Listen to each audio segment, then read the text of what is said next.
What's up, good people? It is your friend, your brother, your nephew, Cheston Green, and I am so excited to have you guys tuning in tonight. Listen, we're just getting started. We're going to take a few minutes to gather ourselves. Y'all know how we do. Got to make sure everybody is here. If this is your first time with us, please do me a solid, share this to somebody while we play the intro song.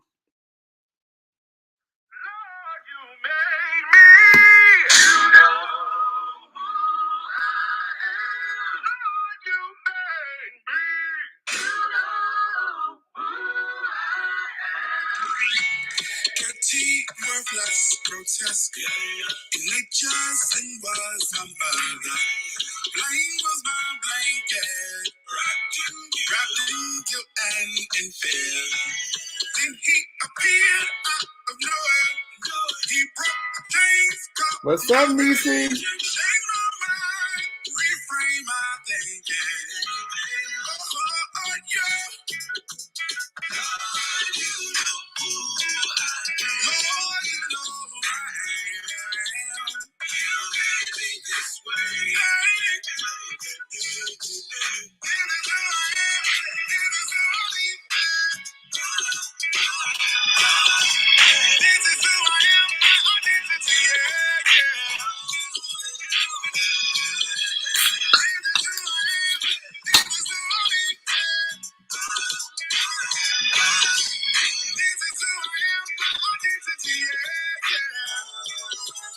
So listen, if this is your first time watching, before I start my spiel, I want to encourage you to comment and say what's up. Say hello. I don't bite, I promise. Sometimes only if you food. But listen, y'all, tonight is going to be very special. It's going to be a great night. I'm excited, and I hope you guys are too. I want to jump right in, but of course I need to put my headphones in because I don't want any distractions or issues with technology. All right. And let's put on this do not disturb. So, like I said, this is your first time. Say hello. Let us know. Feel free to share this with somebody that you know. Let them know that we are live. All right. So let's get to it. Let's jump into it. Here we go. I'm your friend, your brother, your nephew, your cousin, your son, and hopefully your favorite artist. If I'm not your favorite artist, act like I'm your favorite artist, and then tell everybody that I'm your favorite artist. Period. Okay. Your favorite artist, Cheston Green, and welcome to ID Talks. This show is a place where we link up with creatives who are believers to discuss purpose, calling, and identity. The Creatives Corner tonight is Give Back. All right. So let me put this on Do Not Disturb too, because all the devices don't go to Do Not Disturb, or I wish they would. Creatives Corner tonight is Give Back. So many times we think, and I'm talking to artists and creatives, we think about how we can get our music or our merch or our product sold, right? We do this in the hopes of recouping what we have dished out because we're in the business of making music, in the business of selling product. We're in the business of making money back from what we give. But sometimes we need to take a second and think about what our purpose is, and that is to give. Give from our hearts and our spirits, share our experiences, and enrich those who experience our gifts. So make sure you give back before you look to get back. All right. So that's tonight's Creatives Corner. Now, if you haven't already heard, tonight I have a special guest. You probably like Cheston. You said that every single week. Yeah, every guest I have on this show is special to me. Tonight's guest is an amazing guy. His name is Reggie Bowens. And I'm going to read his bio. Cleveland native Reginald Bowens' gifted art has brought him an exceptional background over the years, working with accomplished artists such as Bobby McFerrin. If y'all don't know who that is, that's the man who whistles or sings "Don't Worry, Be Happy." I always think of him whistling it because of the video that went viral. Smokey Robinson, Kenny Loggins, Kim Burrell, and the New York Voices, to name a few. After completion of his undergraduate degree program at DC's Howard University in 2011, he appeared on season 3's NBC hit an a cappella television show called The Sing-Off. Anybody fans of the Sing-Off out there? I love The Sing-Off. It was a great show. As a vocal bass contestant, arranger, and music director for Afro Blue. with Afro Blue. The group placed fourth out of 16 a cappella groups from across the globe. Later that year, Reggie returned to Cleveland and became a faculty member at the Music Settlement, a community music school where he served in many capacities to help further music education in the Cleveland community, especially with inner city teenagers and young men from the age of 9 and up. This experience led him to found his a cappella camp in 2013, which appeared on Fox 8 News Kicking It with Kenny. Reggie is an accomplished arranger in the a cappella and jazz communities, and since he began doodling with final notation software in the 7th grade while a student at Cleveland School of the Arts, his ability to create refreshing arrangements has flourished. Since 2014, his arrangements and performances have brought him recognition in Downbeat Magazine's Student Music Awards. After receiving his Master's of Music degree from the Jacobs School of Music at Indiana University, Reggie became a faculty member of the Jazz Studies program at Tri-C, which he was the primary voice instructor and taught courses in the traditional and jazz piano studies. In 2019, he joined the faculty at Cleveland State University as the instructor of jazz voice, an inaugural course of study in the CSU School of Music. He developed a curriculum for gospel piano instruction at CSU as well. Y'all, he's a groundbreaker. This is why I have these special people on. He has worked with iconic musical artists performing in multiple genres and proving that music is a universal language in which he is fluent. When not shedding or teaching, Reggie can be found in the kitchen chefing. He established his culinary service of tasty plant-based cuisine for vegans and vegan food lovers in 2019, Uncle Veggies. He is currently a doctoral scholar in the Jazz Studies and Contemporary Media program at the Eastman School of Music in Rochester, New York, and an assistant professor of jazz voice at Howard University, Washington, D.C. He does not know what the future holds, but through his faith, and genuine love of the art, he plans to actualize his destiny. Guys, I want y'all to give a round of applause to my guest, Reggie Bowens.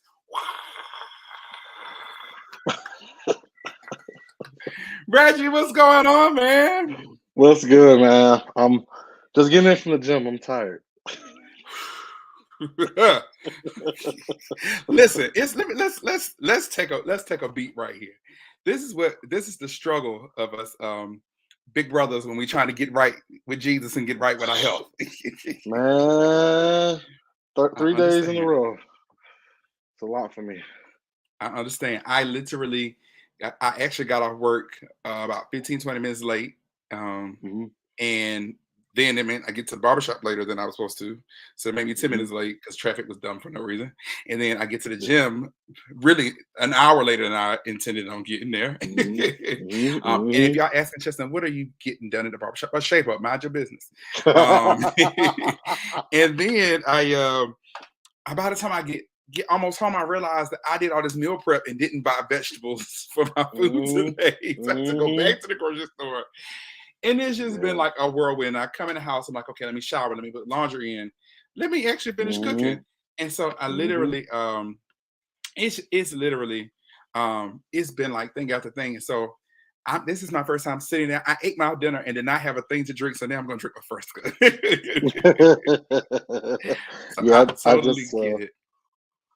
I just had a protein shake since I just worked out. I'm really bad with being consistent with meal prepping. But got you. Yeah. I got you. So listen, Reggie, one of the things we always do to really get the show kicked off or started is this icebreaker question. And it is for those who don't know, this is your first time watching, I have a playlist that is both on Spotify and on Apple Music. If you go to my Instagram account, you can look at my link tree and find both links there. So if you're into playlists, if you want to be inspired, if you want to be uplifted, if you want to be encouraged, especially those creatives who might be in a like dry spot or kind of need some encouragement, you can check that playlist out. Every week in theory, add the songs from this question from each creative that I interview.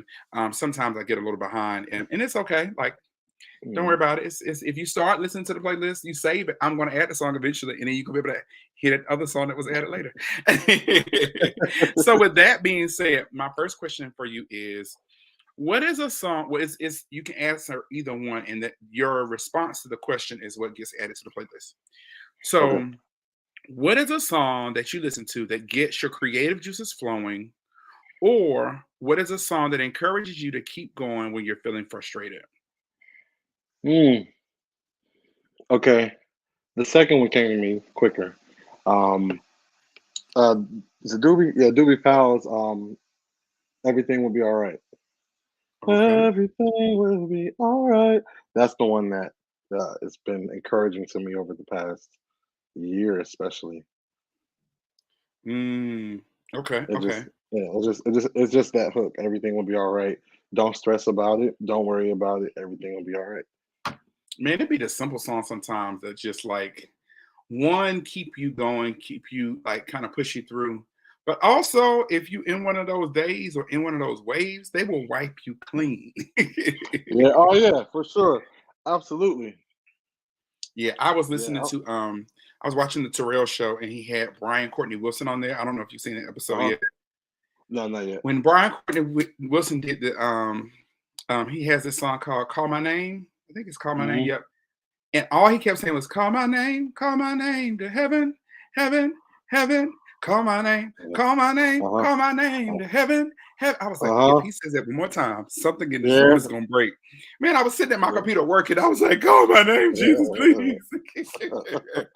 Man, when you think about what you're listening to, and it really when you make that connection, it's you can't help, if you really believe in the lyrics, you can't help but get emotional about it and kind of get taken to that place. For sure. For sure. Um, so yes, that song, the song is Doobie Power, Everything's Gonna Be All Right. Everything will be all right, excuse me, will be added to the playlist on both Spotify and Apple Music. I know some people are like, well, I don't have Apple Music. I only have Spotify. It's the same playlist. I literally make sure I add the same song to both. Don't worry about it. Not a big a deal. I think Um, Alexis Spike sings on the recording with him. I think that might be the only one that's like online because I have like the old Doobie got you. Stevens. Got you. Hmm. Yeah. Doobie Powell's family actually pastors a church down the street from the church that my mom goes to in North Oh Carolina. wow. Doobie Power, and he still does now, if I remember correct. If from what I've heard, he still comes to North Carolina like 3 or 4 times a year and does concerts. At Wow. his, I think it's his uncle at his uncle's church. This Kojic Okay. church called Abundant Life Church of God in Christ. Okay. Um, and it always was like that church was always known to be the musical church. So Yeah, people would yeah, yeah. flock to that church because all the artists would Hmm. come. And they always would have like dope sheds and musicals and stuff. Like Hmm. Hmm. it was just a place to go kick it. So Yes, sir. um Reggie, usually I do this game, right? I always pick a fun game to kind of break the ice. But I Uh-huh. came across something today that was just a gem, I would say. Y'all, today I was, and I'm not going to expose this brother because I don't know if he even, one, I don't even know if you knew that it was out. I did. I did know. Okay. I was just like, So wait, how did he find this? this is the craziest thing. I'm So not sure I I understand. always try to um I always try to like do some research or like, especially if I know somebody is like a singer or musician, like see if there's Mhm. some music out that they've put out or like, and I had never heard. So let me go back before I even go down that street. I met Reggie guys through one of my best friends, a good friend of his. His name is Malcolm Stokes. Shout out to Malcolm. Mhm. um, Malcolm had taught about Reggie for years. He's like, you got to meet Reggie, you got to meet Reggie. But I didn't meet Reggie until like after the pandemic in Yeah. Rochester. Hmm. And it was like the minute we met, it was like, oh, I know this brother. It's like I always know Reggie. Yep. Yep. And then he started singing. I said, oh, this joke is sneaky because he actually sings and plays, and he acts like he doesn't, which makes me upset because I'm pretty sure he's got perfect pitch or at least relative pitch, um, and he knows theory like the back of his hand. So I already know he is not to be played with. Like this is a lethal weapon. And then Malcolm was like, Chester, he's singing Afro Blue. I was like, the single Afro Blue. Oh my gosh. It was like one thing after the other. So I said all that to then say, as I was doing my research today, I just was getting ready to post a picture, and I was like, I wonder does Reggie have anything that he like might have played on? So I just literally type in Reginald Bowens, and this album comes up, and I'm like, That's wild. this is kind of crazy. And I start playing, and I was like, the first song I played, I didn't think it was your voice, but the voice sounds so much like yours that I was like, this might That be was his family. Yeah, that was probably because I was in a group in high school, and Okay. those were my best friends. We went to elementary, middle, and high school together, so we all did have similar voices because we sang together all the Okay. time. Yeah. Got it. So then I was like, let me go to Apple Music and like really, really listen. So I'm with the Apple Music, y'all. I listened to the whole album Oh my today. God! And I'm not gonna play the album because Bless you, bless you. I know how it is to feel like people just put you out there in these streets without giving you a warning. But yes, nevertheless, Reggie, I didn't know you was an artist too, dog. No, no, that was like I said, high school. With my best friends, and it was a good time. Um, and I went away to college, and so I haven't done my own project yet. It's something that is in the works. I've started recording and started writing. Just how we are overcritical about our own thing. Mhm. But I've also gotten to this place where I'm finally starting to conserve my creative energy because I'm always working for everyone else, always doing an arrangement for this group. And it's pays nice, but I'm not able to really explore my compositional pen because I'm always Mhm. arranging. So that's the place I'm in now. Like I've been turning down a lot of arranging gigs, although I just accepted to accidentally because I forgot I was turning them down, but I accepted to, and then I'll go back to writing stuff. And yeah, I'm preparing. I actually have a doctoral recital in October, and it's going to feature most of my compositions and some arrangements, and orchestrations. So yeah. Dope, dope. Okay, so you start this group. How long had you guys been singing together? I know you said you've known each other since like elementary school, but how long did you Yeah, like actually start singing together? as a group, gosh, I can remember back as early as maybe ninth grade, all the way through 12th grade. So I mean, it probably was just a few years because it started off with just three brothers, the McMillan brothers. Those are the well, all four of them are the McMillans, but three of them sang together growing up as children. We competed against each other in a talent show in elementary school. I was in a quartet called Little Souls for Christ, and then they had their trio, the McMillan brothers. Got to high school, my old group dissolved because half the group moved out of town, and Mm, then got recruited for their group after just kind of visiting their Kojic church all the time. And then we started singing for what's the late night thing y'all have? Midnight musicals. Midnight Musicals, yep. Started singing at those and talent shows and things of that nature. So yeah. Dope. So you know a bit of the culture then. So it's funny because I know that you are, and I want you to help me understand because where I'm from, I don't think 7 Day Adventists are not gonna say it's not prominent, but I've met Mhm. more 7 Day Adventists as an adult and even more as Yeah. once I moved here into the Maryland area. And moving to Hmm. Maryland, I found out that there's like 7 Day Adventists, then you have some people who consider themselves Sabbath keepers, Uh huh. which I guess is different than 7 Day Adventists. So explain to me, like, and I said all that to say I met a 7 Day Adventist that I used to work with, and Uh she huh. turned me onto I think it's Oakland. Is it Oakland Uh huh. College? Yep. And them Bama's sing. That's where we get Yeah. Stevie Mackey, Uh huh. and And Shalia Amber I can't Bullock think, and Amber Yeah, Take yeah, yeah. Six, Brian Take Six, McKnight. Virtue. Yeah, Um, I don't know about Virtue. I haven't Is heard it about that one. Virtue? One of the girl groups, one of the gospel girl Yeah, groups. okay. Actually, it might be. It is Virtue because I think they married Take Six. Oh, okay. Yep. or some Yeah. group in, but okay, so explain it to me, and then like, what does the music scene look like in comparison to like what you consider like the Midnight Musical or the Kojic like music scene?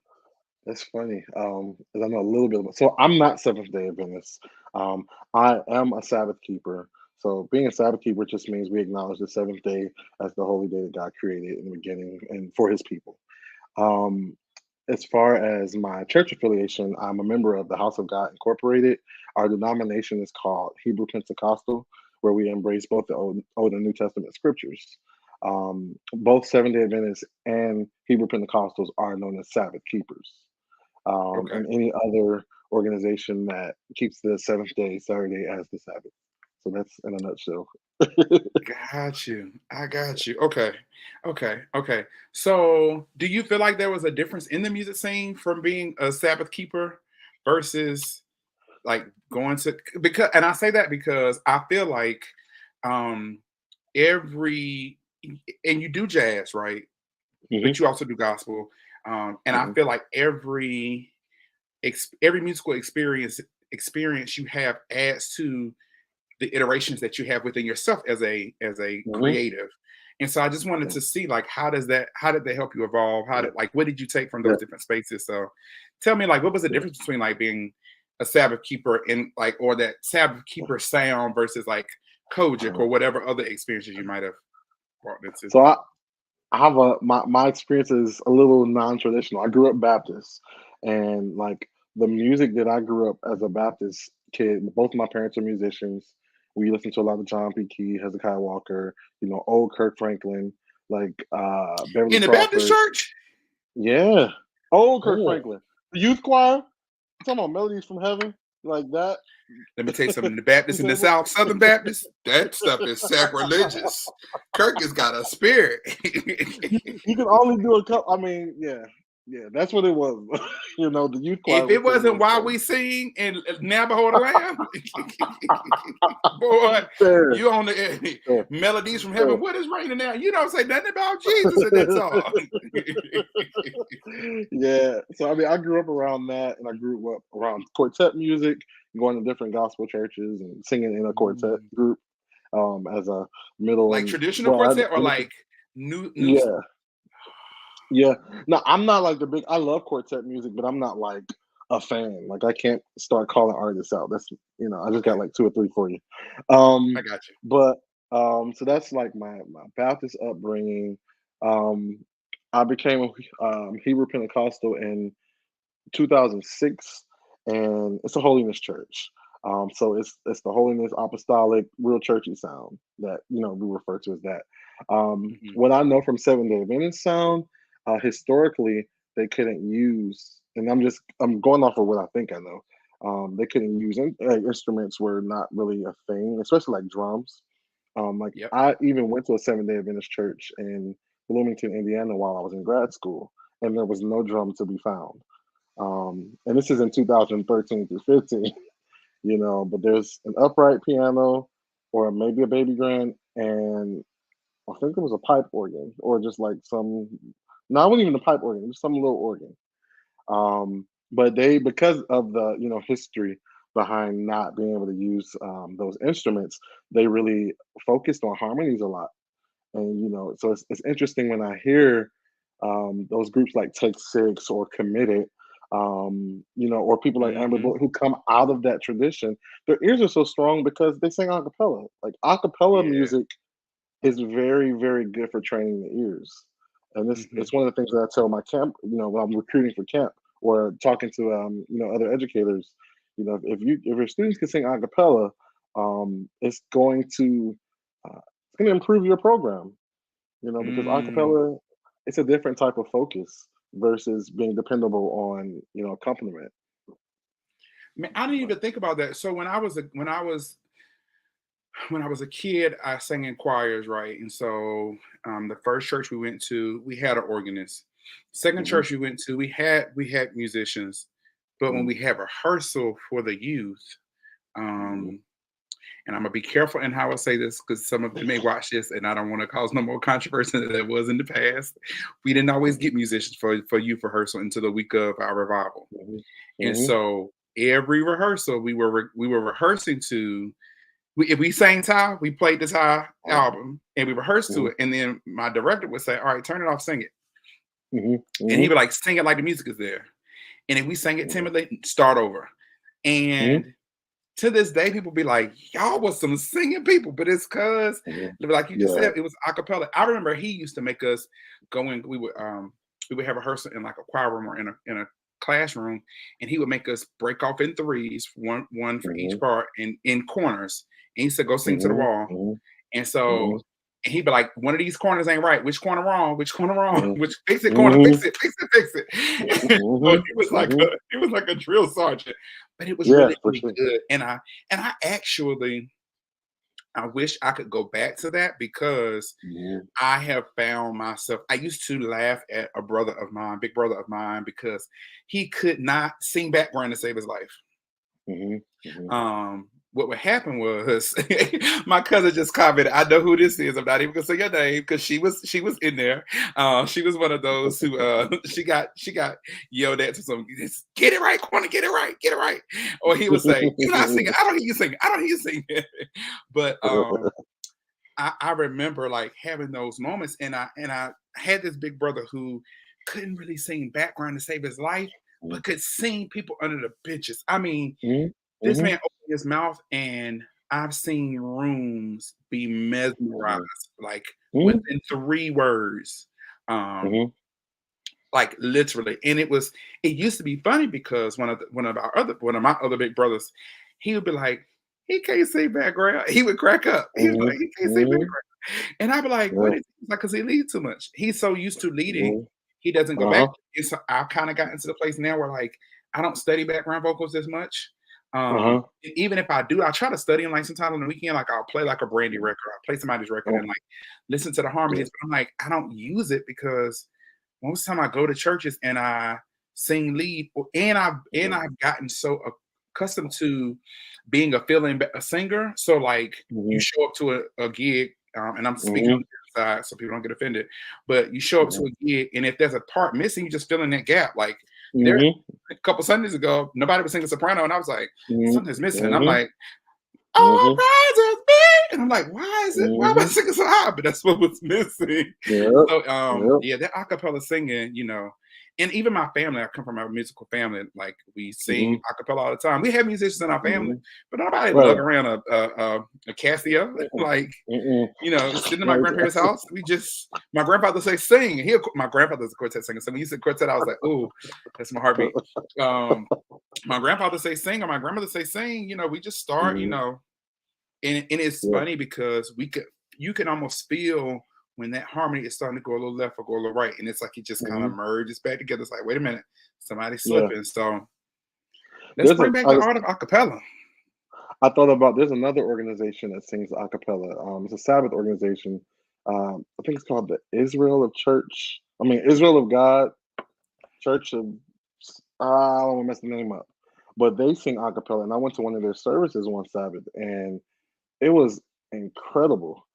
I mean, they were singing the keyboard, like singing all these Mm, harmonies, and it was to be in a service that was that energized with no accompaniment. It was really fascinating. We actually took our campers there I think 3 years, 2019, 4 years ago, and the campers were wild. The staff was wild. Like, who are these people? But it was very amazing.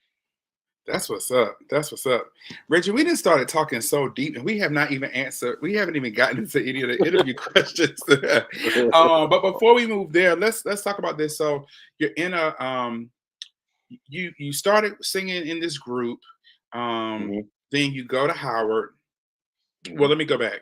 Am I skipping? So you sung in high school. Yeah, you go to Howard. Hmm. Afro Blue. Tell me about like, was that because from my understanding, it was already established. It's something that like it's a Hmm. group within the school that is they do every year or something. Can you give us a little bit more Yeah. information on that? So Afro Blue is one of the vocal jazz ensembles in Howard's Jazz Voice program. There are three ensembles. Afro Blue is the premier group. They're all auditioned, but Afro Blue is the group that goes out and does a bunch of gigs and things of that nature. So it's literally just a class called Jazz Vocal Workshop, and the whole sing off experience. that came about because of auditioning and all that jazz. We were sought out, because they were looking for a jazz group, so we auditioned, and surprisingly, we made it. Because if you'd have heard some of those audition tapes, it'd give you a good laugh. But yeah, Afro Blue was already a class at Howard. Gotcha, gotcha. And so you were the arranger. Like, how long have you been arranging? And when did you realize you had this gift to arrange? So I was one of the arrangers for Afro Blue. We had quite a few. We had like an arranging team, plus the primary director of Afro Blue, who was professor at Howard, Kenneth Miller. Um, I started arranging in 2000, whatever seventh grade was, or eighth grade. Yeah, eighth grade. We had to learn how to use finale notation software, um, and as a part of our theory class in band. And so I remember the first arrangement I did was called the Stinky Cheese Overture for band, for the wind ensemble, and that was the first time I had done that vocally. I guess probably the stuff with New Covenant back in high school.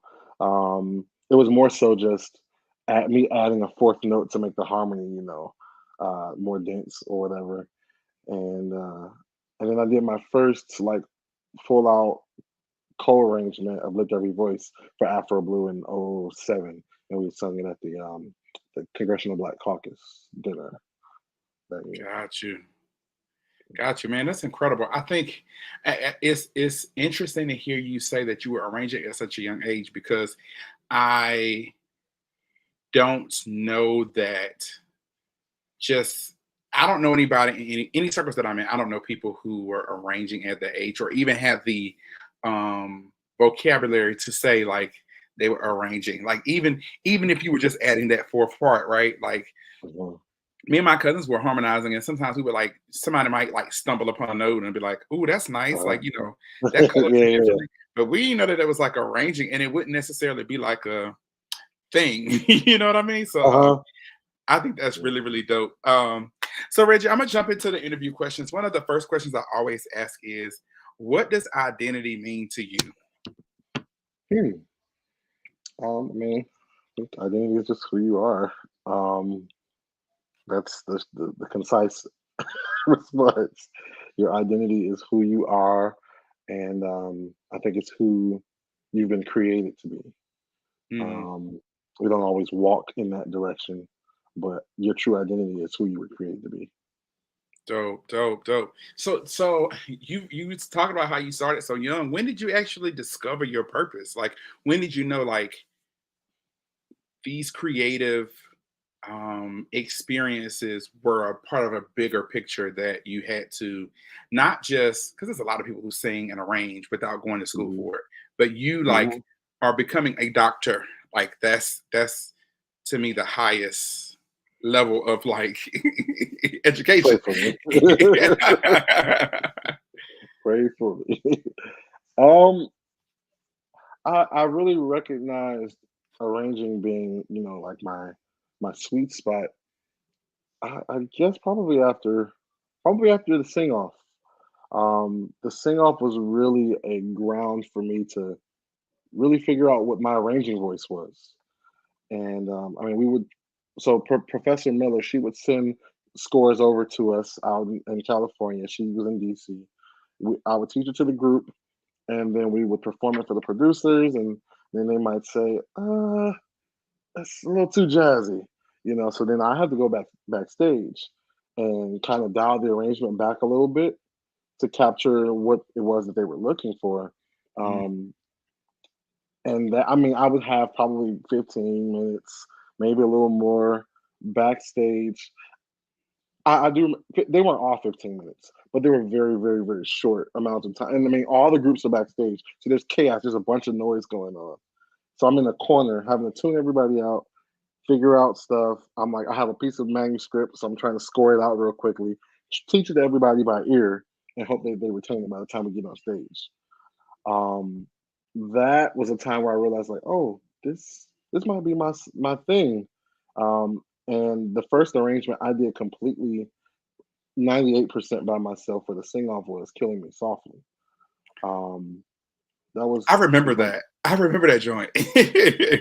That was like my first one, and like I remember we almost didn't sing that song. And we were gonna sing some other song. It was hip hop week, and I was walking to the grocery store, and I just heard some. I just felt this like I ain't gonna say be deep, say oh I heard God, but I just heard something say don't sing that song that they want you to sing. Sing this one, and that ended up being one of our strongest weeks. And Hmm. we have voted on our song and everything, and it was a democracy, you know. But I said I know we voted y'all, but I don't have a good feeling, and they trusted me. We went with it. Um, but that particular song is when I found my sound in arranging. I think from the vocal perspective. That's so dope. That's so dope. And I'm almost certain, guys, if you have not ever watched the sing off, I think you might be able to watch it on Peacock, and see like the old episodes because it's on NBC. It's Peacock on is YouTube. is and oh, okay, and it's on YouTube. I remember that, and I remember honestly, um, Afro Blue was one of my top groups that I really wanted to win on the sing off because it was so so the Sing Off Guys was an acapella group competition. Um and I don't remember how many members did you guys have? 10, 5 guys, 5 girls. So it had this mirage of like sounds, not just vocal but instrumentation. So it just Yeah. felt good. Like um it just felt good. And I remember being like, blue was my favorite color, so I was like, it was like Afro blue. And I was like, I hope they win. Like, I just hope they win. But yeah, I remember the Killing Me Softly joint. It was a really, really dope arrangement. So Thank you. we're talking about identity and purpose. You've kind of already told us a bit about how you were trained as far as like professionally. Did you sing in church? Like, and I know you said Absolutely. both your parents were musicians. So like, Mhm. what was it like in your house? Was it like were they like your teachers too? Like, how did that look? My parents were definitely my first teachers, and I mean, I grew up. I have one younger brother, so we would sing in the car rides all the time. My dad would say, "Reggie, sing the tenor part. Ramon, sing the soprano part." And my mom might sing the middle or something, and maybe he'll ad lib or whatever. So I was always around that.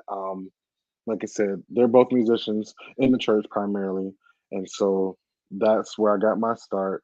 I think age 3, I started trying to sing, but I think I was 5 when I asked to be in the choir, and then I was in the like youth choir and things of that nature. We left churches, we went to a different church, and when I was 9, my dad had me teach the choir a song because I was I was the obnoxious child. Like, well, dad, that part isn't right. You know, all in the middle of Oh, rehearsal. I would raise my hand. I'll be very polite, like, daddy, that's not right. And he might check it or listen to the recording. And he said that I was often right. So he believed me, and eventually he just told me, stop correcting me in rehearsal, making me look bad. And but his other way of dealing with that was having me teach a gospel choir version of "Rockin' Jerusalem," which I learned at like a Baptist convention or something. I think it mhm. might have been Ohio Baptist Convention, 90. I don't know what year that was, but that was yeah. I'm very much so a church boy, and I even sing in church now.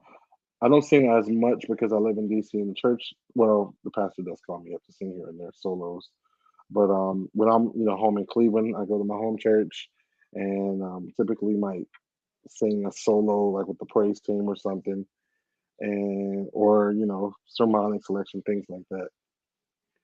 Dope. Yeah, and Reggie not he's probably, let me say it this way. Most singers that I know say this about musicians who sing. They act like they slouches, but they usually be the best because like they know how to sing what they play. And Reggie can play.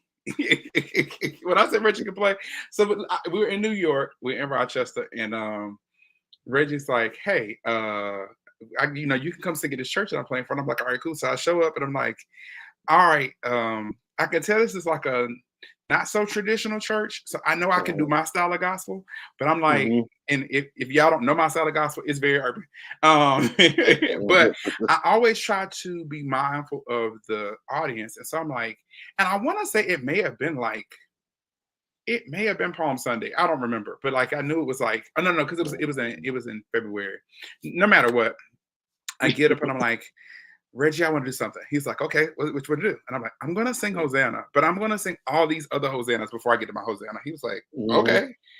Mhm. And as I start doing it, Reggie is going with me, and I'm like, wait a minute, I'm about to be stuck because the way he playing is making me want to go off. And so I said all that to say, like, Reggie's really, really talented, y'all. And I can't wait to hear what you create because and I get it, like the technical side of you probably is like splitting hairs and like can find all the nuances. Let me tell you something. I listen to my EP now and I still be like, oh, I Mhm. should have fixed this. And I could have actually wrote this a little bit better. I could have changed that lyric right Mhm. there to say this, and it probably would have landed better. And Mhm. what was I thinking when I Mhm. wrote that? But I know God gave it to me, but I still feel like it could have been said differently. And then I'll be like, forget it, man. It's out there Yeah. now. Yep. Yep. um, I said all that to ask this question. What's one of the challenges that you've had to overcome to become who you are today? I think easily time management and using the sentence no. Those two things have been the most challenging for me over the years. I say no pretty quickly now. Um, and time management, just spreading myself too thin. You Mhm. know, even like just thinking about my day today, it's like, how did you do all those things, and why did you do all those things? Um, but I'm so used to just going and going and going and going and overcoming obstacles and whatnot. But my therapist recently told me, she said, just because you're good at overcoming obstacles doesn't mean you have to create them. And so now I'm at this place where I'm trying not to create obstacles, you know, and that'll help with my time management. I'm about to put that in the chat. Hold on one second, please. Ooh, that's a word. Yeah, I mean, and it really helped me because I'm just so used to, and even my like I told my mom the other day, I'm like, my mom is the exact same way, like doing 500 things, and so I'm that way as well. Man, because I think I heard you say a lot. I think every creative, especially, and I'm speaking to the singers, the songwriters, the producers, the musicians who are in the grind, who trying to get to the bag. We have this tendency, like, if we say no, that's a bag we're missing. Hmm. That's an Hmm. opportunity that we could have been putting money in our pocket, right? Hmm. And I especially because when I used to live in North Carolina, I actually didn't do a lot of gigging. Um, I would sing at different churches, but it wasn't like paid opportunities. When I moved Hmm. here, it was a Hmm. lot. It was different. Like people called me like, Hmm. "Hey, you want to get Hmm. paid to do praise and worship?" And I was like, Hmm. "Oh, sure." And then it started getting to be like a nice little piece of change. Um, Hmm. and then I started realizing like sometimes people be like, "Can you come sing at this funeral?" I never got to sing at this one funeral, and it was the most ratchet funeral I ever been in. The people got to fighting in the church, they cussing and fighting, Yes. and I had to tell the lady, ma'am, you gonna have to run me my check because I got to go back to work. Like she was like, Hmm. oh, well, somebody Hmm. said to get the money. I said, no, no, no, no, no. I need my check now. Hmm. I've been here too Hmm. long. I stayed an extra Hmm. hour. And I gotta go to work. Yeah. So come on, run me my Yeah. money. It's like, Yeah. Yeah. and so I realized from those kind of experiences that Hmm. all money ain't good money and all experiences Right. ain't the best experiences. And sometimes I would find myself in situations that I'm like, I Hmm. left more empty than full when I Hmm. left Hmm. that place, even Yeah. though I might have had 150, 200, maybe even $400 in my pocket. Hmm. Um, and it just was a thing of like, I need to be prayerful. And I encourage Right. creatives who are in that grind to be prayerful. Hmm. God, is this where I'm supposed to be right now? Is there purpose to this? And when Mhm. you get the answer, be obedient. I not that long Yeah. ago, Mhm. God told me um, to to leave this one ministry so that I could Mhm. go find a church to join. And I really didn't want to Uh-huh. do it because they would just gave me a raise. And I'm like, God, Uh-huh. that's a nice little piece of that's. That's money that like I can go on another trip. Like, what you mean? Like, Mhm, it's, mhm, mhm, but I can say that God I have not. My car has gone down. I had all kinds of stuff mhm, like go mhm, wrong, and even in the midst of all mhm, of that, my funds have been great. And I'm like, God, mhm, I'm learning that like it's okay. I don't have to be attached to all these things. I have to be on every scene, and like I can trust you because a lot of that mhm, is us not trusting God to provide our needs according to His riches and glory as He has mhm, promised. mhm, So mhm. Yeah, we. It's almost like we create gods out of ourselves. It's what can I do? Or I look at my account and I look at the bills. It's like, oh, I can't handle it. But like, I've really got to a place now. Like, and I mean, I'm human, so I have my thoughts that come. But God, I'm your child. This is your bill. You've got to take care of this. If you don't take care of it, it won't be taken care of. mhm. And I assure you, he has never failed Yeah, ever. I didn't see where it was coming from, how it was coming, but he always works it out. And the main, like mhm. you said, I think he's always testing us to just trust him and really live that. Like, what does it mean to trust him? Even though it looks crazy, it looks impossible, do you still trust him? And I think those are Yeah. the times where we really our faith is really put to the test. You For know? sure, for sure. I'm gonna say this, and then we're gonna go to the next segment. I was going through my Facebook memories the other day, and I was reminded of how right before the pandemic, I had heard about this vocal master class I wanted to attend, and I had missed the vocal. The class was in Baltimore City. I missed it because I had something going on, and then I saw the man announce he was doing it in New York. Mhm, Well, I looked at my account and I was like, I don't really have it, but I'm like, all right, I'm gonna figure it out. So I started going to at the time I used to drive Lyft and Uber or just Lyft, I think mhm, at the time. So I drove Lyft all week to get my money right. mhm, So at the end of the week, I was like, I still don't have enough. So mhm, one of my best friends called me and said, Cheston, you've been working all week. Is there something going on? I was like, I'm trying to get this money for this vocal class. I was like, I don't think I'm gonna be able to do it. And she says, well, I'll give you the money. She was like, you just give it back to me. And I said, I don't really want to do that, but I'm gonna let you know. She was like, all right. She said, just let me know. So yeah, I drove that one more night. This was a Friday night. I get mhm, home at like 11:30, 12 o'clock. Go to mhm, my mailbox. There was a check for more than the amount of the class and the bus ticket to get there. And at this time, mhm, this is before like you could do like the mobile deposit and be in your account instantly. So I called a friend up and I was like, listen, um, I got the money now, but it's in a check. mhm. Can you cash out me the money or pay this bill for me and I'll give it to you when I can cash it? Yep. She was like, Mhm, yeah. So I called the man. I texted my mhm, mentor and I said, hey, I got the money. She was like, all right, this the man number. He said, call him right now. I was like, right now it's 1 o'clock in the morning. She was like, yeah. He said, call him. So I called him and said, hello. He was like, hey man, I heard you coming, want to come to class. I have some slots open.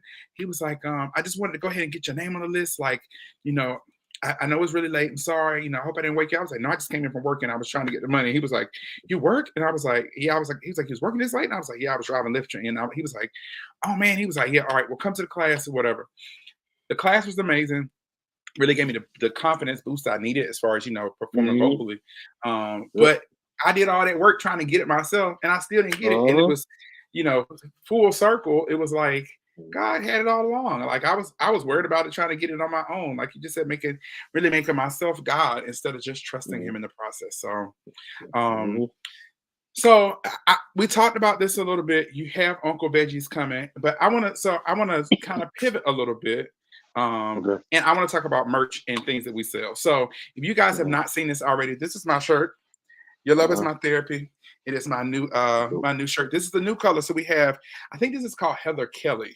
We have Heather Kelly. We Mhm, have Heather Green. We have I forgot what turquoise, and then we have black. So you guys can go to my mhm, website, chestonthegreen.com, and you can purchase the shirts there. When you go to the website, you just click on the size, and it goes up to like I think 3X or 4X. They're unisex shirts. It's the canvas shirts, so they're really good quality. mhm, And mhm, You can go get your shirt. And then Reggie has some stuff coming up soon. So I want to talk. I want to talk about Uncle Veggie. So you've been chefing it, brother. The past 2 years I've been chefing less. So I Okay. started Uncle Veggie's right before the pandemic, like November 2019. And then the pandemic came. A lot of income definitely came from Uncle Veggie's. A lot of people, I was teaching still, teaching on Zoom and whatnot. A lot of musicians were losing gigs. I was fortunate to have that as another source of income. But when I started doctoral school in 21, August 21, I had to slow down. So I would do like a pop up here and there if I went to Cleveland. I did one in Buffalo, New York last summer, and catered my first doctoral recital. Outside of that, I haven't. So today was the first day I've done. I just got in from catering and then going to the gym. Um, I was at the gym training yesterday, and they like pretty much talked me into it. I was like, okay, I'm gonna sell food tomorrow. So I went home, made a flyer, posted it, and I had to be at the gym. I think 6 o'clock is when I started selling, and then there's a cardio class I attend at the gym at 7. Most of the food was gone before the cardio class, and 7 to 8 we do that, and then a couple people are like, you got any more food? So a couple more plates. I sold all but one, and it felt good. I mean, it's definitely it's weird. Some of it causes anxiety, and some of it is like hobby, and this is fun. Like I think as a creative, being plant based or vegan, you have to be creative. Hmm. Hmm. So there's some sort of art to that and joy in that. So I mean, I definitely enjoy it, and I'm gonna do another pop up next week, probably while I'm here in Cleveland. And now that we're in the summer months and I'm not, teaching, I'll probably do something in the DC area once I figure out where. Okay. Okay. So y'all make sure. Wait. So are you posting this on your on? I'm assuming the flyers are like on your social media on like Facebook and Instagram. Instagram, Facebook, and the website excuse me, chefuncleveggie.com. It's Yep. exactly the way it sounds. Uncle Veggie or Uncle Veggies. Chef Uncle Veggie, no S. Okay. All right. So we're gonna get that website up there so y'all can go and support the brother. What's going on, Rob? Got Rob in the house. He's tuning in tonight What's going on, Rob? from the West Coast. From the West Coast. If y'all did not see Rob's episode was so good. Y'all can check that one out. He was like the opening for season 2. Okay, so I know we're kind of getting to the end of our evening. Um, I feel like that we talked about so much, Reggie. What do you what do you say to creatives who, like you and I, have a very Christian background, but maybe feel called to do music that is maybe not expressly God centered, right? May not be like ratchet, it may not be turn up, it may not be like, Hmm. I want to do all these nasty things to you, and you're not my wife, I'm Right, my right, right, husband.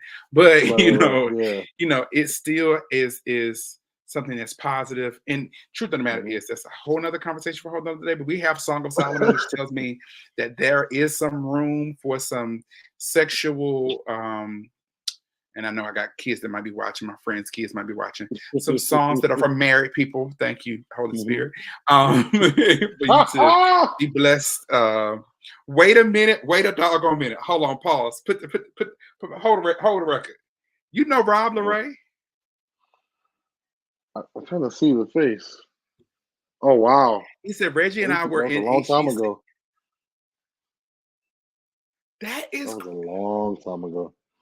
it's such a small world. Yeah, yeah. So I met Rob at a vegan restaurant at Tabitha Brown's vegan restaurant in LA. Oh, I'm jealous. I forgot the name of it. It's Understandable. not technically LA, but I know. Yeah. he he's from North Carolina. It's just Hmm. such a small world. Me and Malcolm actually met, and I kept saying to Malcolm, this guy looked familiar. The funny part was I was following him because a friend of mine from New York posted something of him singing. I was like, that dude could sing. So I just followed him, and he followed me back, but I just didn't pay no. It's kind of one of those things. Yeah. Social Yep. media. Whatever. I did not know that. Golly. Okay, so that just threw me for a loop. When I saw that, I was like, wait a minute, such a small world. What was I saying?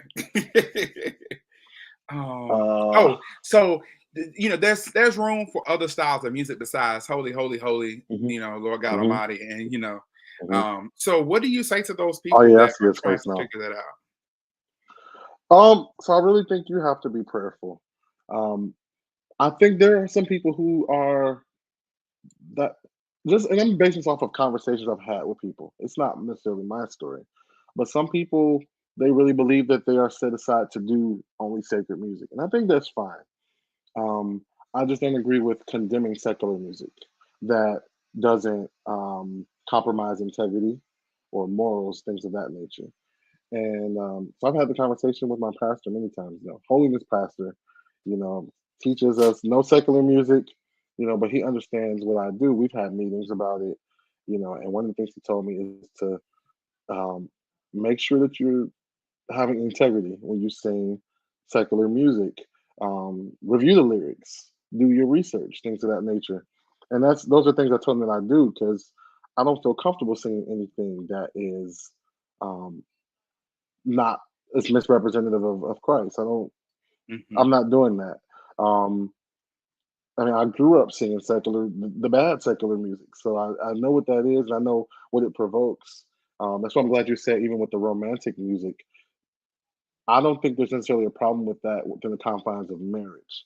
Um, but Satan has a way of tricking people.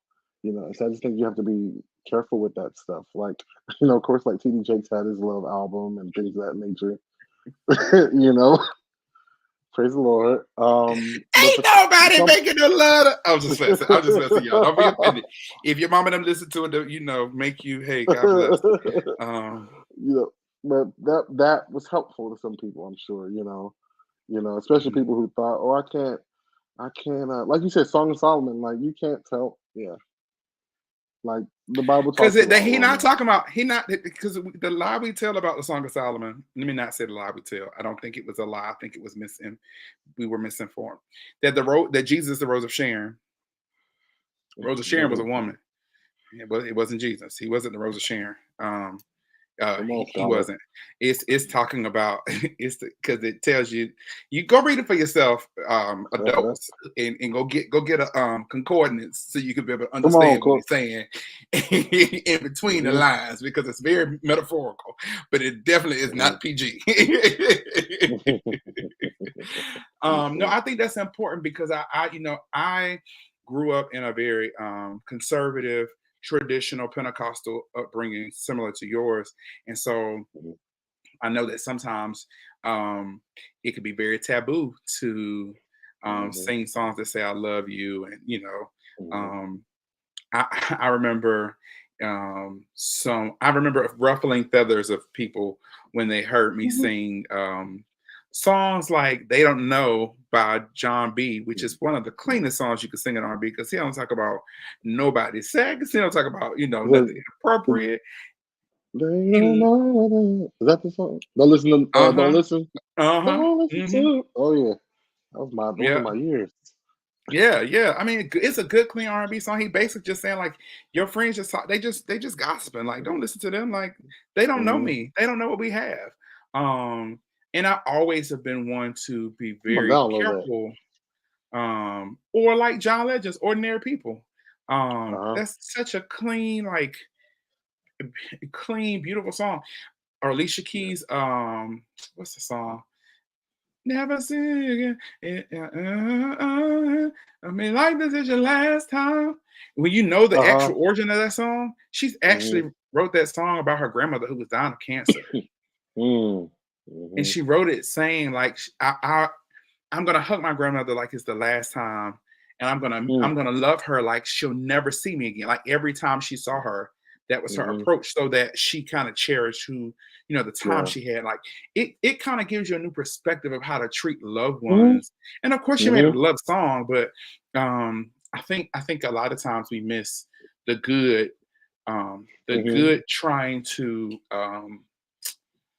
demonize things that we don't have to. One of the songs I would Mhm. tell you in a heartbeat that helped me get delivered from a heartbreak was Mhm. Beyonce's um Best Thing I Never Had. Mhm. She Mhm. said, "I'm so glad I found a good and goodbye." I said, "Oh, come on, Evangelist." Now she's doing some wicked stuff now, but I said, come on, Evangelist. Hey, Mother Barnett, I got one of the old church mothers. I'm not calling you old Mother Barnett. I'm just saying, one of my church mothers from back in the day Familiar. on here tonight. You're familiar, thank you. She said, "I'm glad I found a good and goodbye," and it literally helped me see like goodbye don't have to be bad. There was no Mhm. gospel songs that said that. Mhm. There were no gospel songs like X Factor from Lauryn Hill that told me like you just want to keep going back and forth, and I want to keep going back and forth, back and forth. I needed that. Like Mhm. sometimes you need those things, and so I think it's really important for us to be aware of the benefit of finding good, Mhm. positive, clean music like PJ Morton. Mhm. Speaking Mhm. of, that's right, Young Mother. That's right, Young Mother. Speaking of PJ Morton and Sweetest Thing, have you heard that Sweetest Thing? His version of Sweetest Thing? The Lauren the Fugees joint? No, I haven't heard that. Okay, I'm gonna check it we're gonna out. close out with we're gonna start closing, y'all, because I can go on a tangent about PJ. PJ is one of my favorite artists.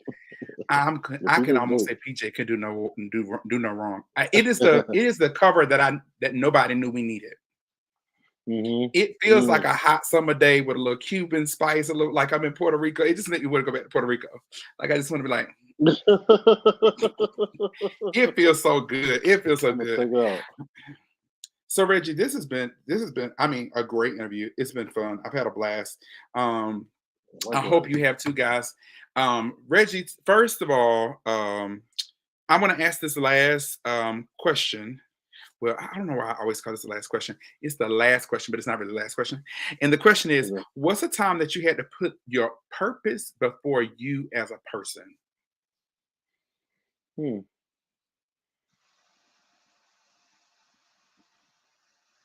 That's a hard one. Put your purpose before you as a person. I think that's just one of those things you have to do um as an because it's an act of obedience. Because we're flesh. You know, we want to do what we want to do. But when you know there's something that's been purposed in you, whether it's uncomfortable or unfamiliar, your obedience is going to pay off. You know, I was trying to think of a situation like that.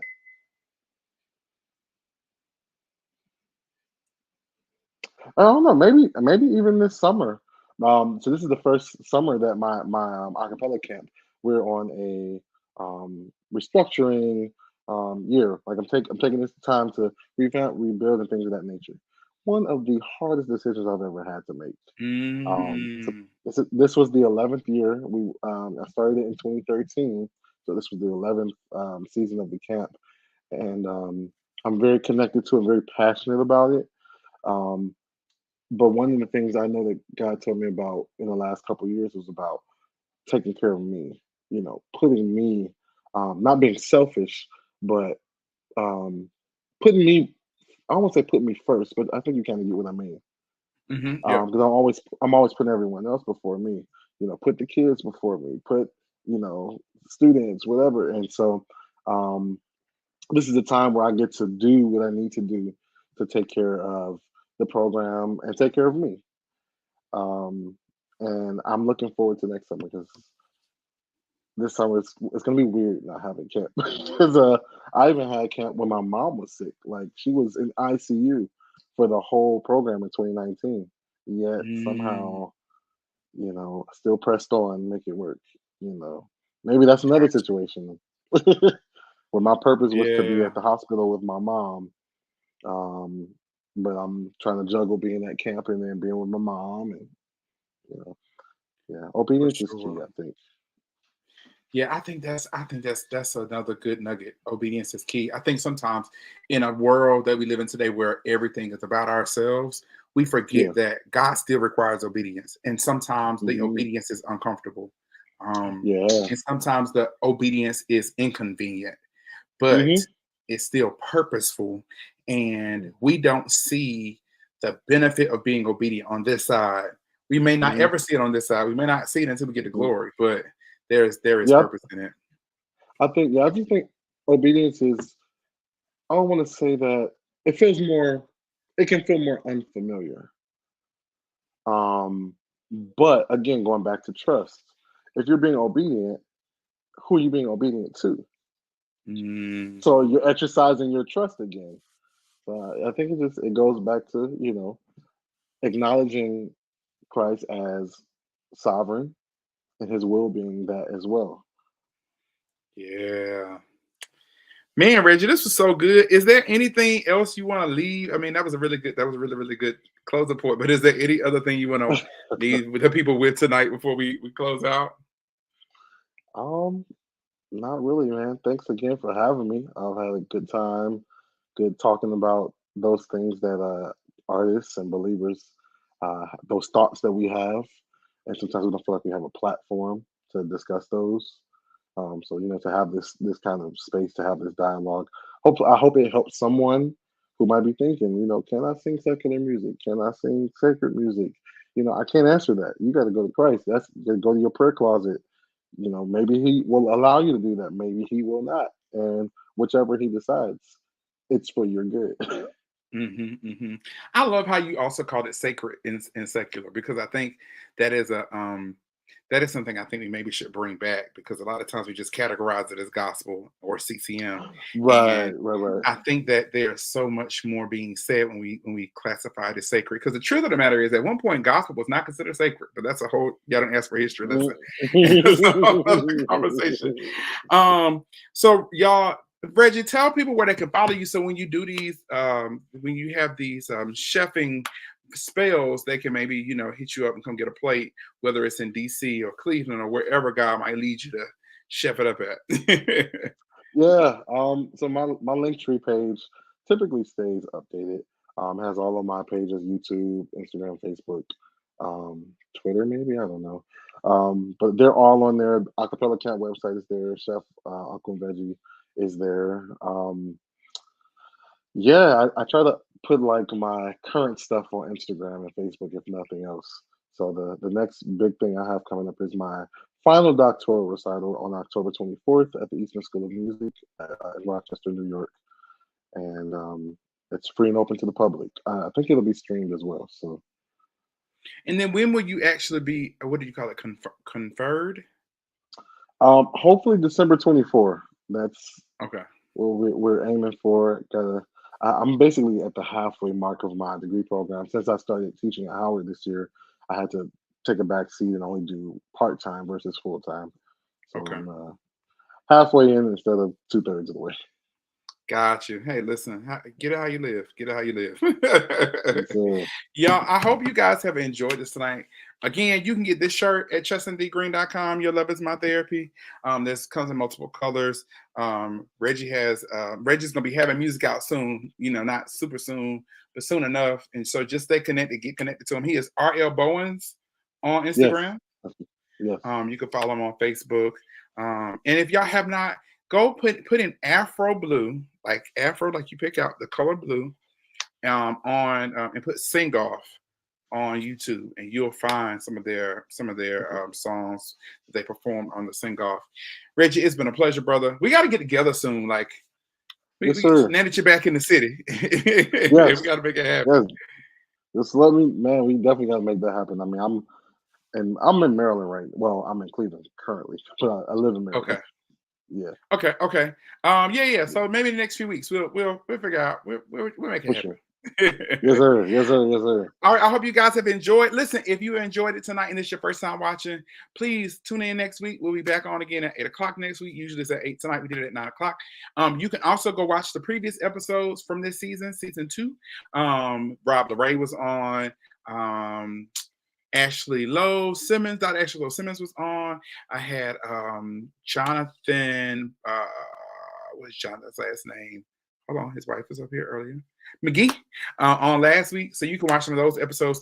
And you can also see episodes from season 1 on my YouTube and on my Facebook, but it's easier to go on YouTube. So like, comment, subscribe, hit the thumbs up. All right. Love y'all. Have a good night. Peace.